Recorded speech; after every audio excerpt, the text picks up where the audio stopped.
Hey guys, last video, a couple days ago, I had something about, let's see, I did this knife, and I think I did the Eagle Rock, and then I did the other knife. And I believe I said something about multi-tools. So I've got multi-tools. Matter of fact, I'll lay them out in the original order they came in. And when I had this, it kind of went like this. Let me show you the order that it actually went in.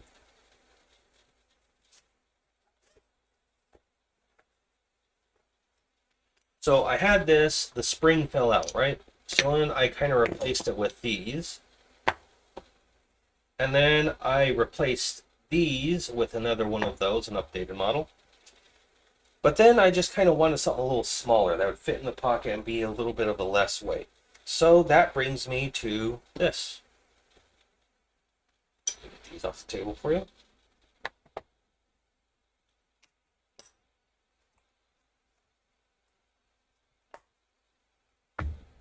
So not to say these are bad.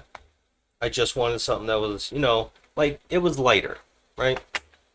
So I got it mainly because it was lighter and it just fit in the pocket better.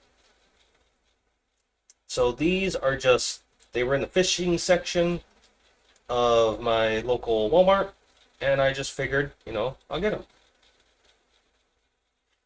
One thing I do like about this is this has torque screws that you can tighten or loosen, depending on how loose or tight you need your tension or what have you, right? It does have a spring, but they're pretty much a scaled down version of the Ozark Trail versions. This was, I believe, you know what? I have the package. Give me one moment.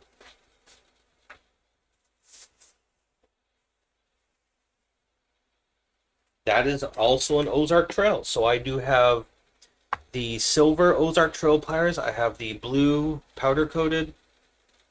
They look like powder coat multi-tool. And also this. The two big ones are the 12-in-1. This small is the 11-in-1. It's pretty good. Nothing special. To give you a size comparison, here's a mini Praxis. So its total height is about the same as a closed mini Praxis, a little bit bigger. So it's not the biggest. Here's a standard lighter. There's a small standard lighter. Yeah. Or if you need numbers, this is exactly 103 millimeters or 4.05 inches. So not the biggest tool, does the job, does most of what I could need for most jobs. For anything heavier, I'll usually use just dedicated pliers or I'll use one of these. But for the most part, this has been something that I've just needed. It's usually light use, which is what I got it for. And it usually pairs well with some of the lighter use knives, right?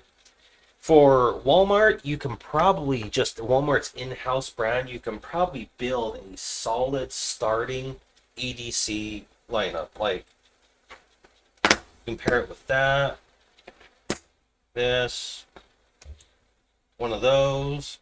You can pair it with power bank from Walmart, and you have a good starting point. Maybe whatever their in-house flashlight brand is, I don't have that. But like you can do a lot with Walmart's in-house brand. It's actually kind of surprising. Like I had tried to aim too high with stuff when it's so easily accessible now, but it's also a race to the bottom, like multiple people have said. It's race to the bottom, but that's good because now things are more accessible than they've been probably ever. Like you can get multitudes of sharpening stones, whether it be actual stones, diamond stones, you can get ceramic rods, you can get files, you can get cheap chisels, you can get cheap watches, and all of them work just as good as some other brands. Like, this knife can do the same job as this. Now, not as well, but it can. And it's just surprising. So if you ever wanted to get into EDC, it's just now is probably the time, because you can get like strops for like maybe $5-10 on Amazon. A good actual leather one, not fake ones. You can get like good diamond stones. You can get good sharpening stones, dedicated sharpening stones. You can get pens. You can get EDC bags. You can get carry bags, like all sorts of things. You can get notebooks of any kind and accessorize them how you like. I like the note clip binders, so I can clip. Maybe I need something to clip to that, and business card, slide it under, and it just keeps it there, right? And it's just very accessible. Now, there is a lot of junk, and to some, maybe a lot of the things that you see on the table are junk. Maybe a lot of it's not. They all work as intended, so to me, they're not junk. And I hope to see stuff on this table grow. Tell me, who knows, maybe this whole table's covered and I can't use any part of the surface, and I just have to switch out knives to showcase. Yeah, stick around and you'll see this grow. I remember when I started this channel, I had about 8 knives, and now I have over 20 something. Modest little collection, probably not as big as some other people, but it will get there. Alright, hope you guys enjoyed. I've been rambling a little bit. Oh yeah, I didn't even tell you what the tools were. Alright. So this is still a little stiff because I've only used it once. But the little card you get does tell you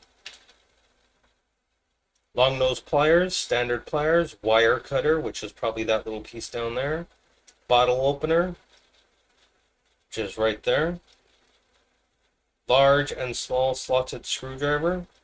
So you got, it's right next to that, and it's right there.